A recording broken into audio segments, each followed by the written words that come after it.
Hello friends, welcome to my YouTube channel. आज मैं हिंदी व्याकरण से अलंकार लेकर आई हूँ जो आप बोर्ड के एग्जाम के लिए बहुत ज़्यादा इंपॉर्टेंट है। तो वीडियो शुरू करने से पहले मेरी आपसे एक छोटी सी रिक्वेस्ट है कि प्लीज़ फ्रेंड मेरी वीडियो को लाइक शेयर जरूर कर दीजिएगा और मेरे चैनल को सब्सक्राइब भी।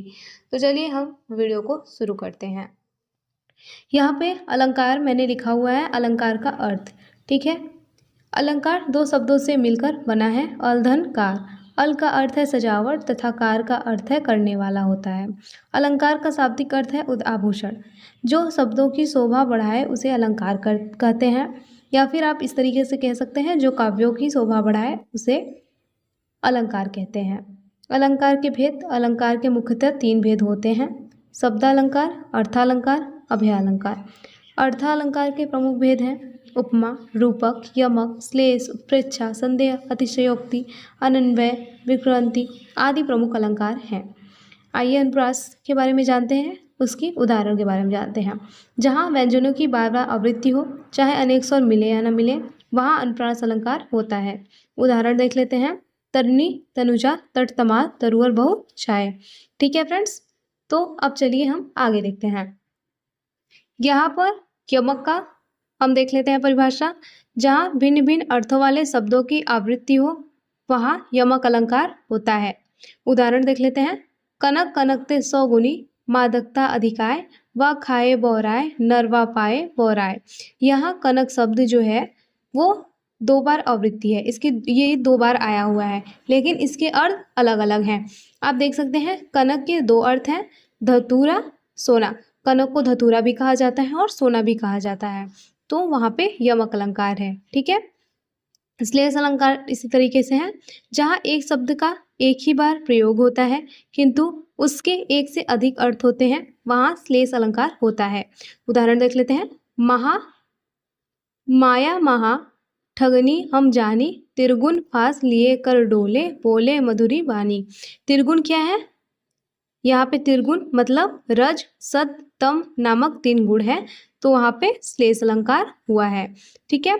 उपमा अलंकार देख लेते हैं, समान धन के आधार पर जहाँ एक वस्तु की तुलना या समानता दूसरे वस्तु से की जाती है वहाँ उपमा अलंकार माना जाता है।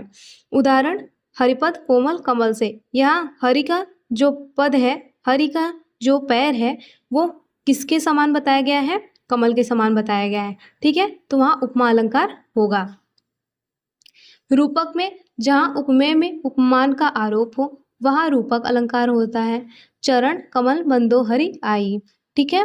संध्या अलंकार में जहाँ किसी वस्तु की तुलना या समानता किसी वस्तु से दिखाई पड़ने से यह निश्चय न हो पाए कि वह वस्तु वही है या कोई अन्य है, वहाँ संदेह अलंकार होता है। उदाहरण बहुत ये अच्छा है, बहुत ही इजी है, तो इस तरीके से आप याद कर लीजिएगा। सारी विच नारी है कि नारी विच सारी है, कि सारी की नारी है कि नारी की ही सारी है। ठीक है। उत्प्रेक्षा अलंकार ये हर बार बोर्ड के एग्जाम में पूछा जाता है, ये बहुत ज़्यादा इम्पॉर्टेंट है, तो ये बहुत ज़्यादा इम्पॉर्टेंट है फ्रेंड्स, तो आप इसे ज़रूर याद कर लीजिएगा।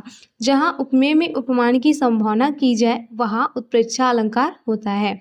उदाहरण देख लेते हैं, सोहत ओढ़ पीठ पर श्याम सलोने गात, मनहु नीलमणि शैल पर आपत पर्यो प्रभात। ठीक है।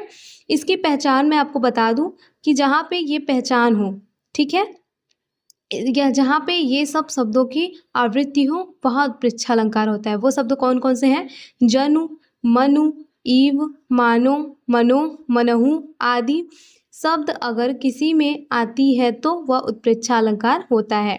आप इसे ज़रूर पढ़ लीजिएगा अच्छी तरीके से, ठीक है, क्योंकि ये बोर्ड के एग्ज़ाम में अक्सर पूछा जाता है।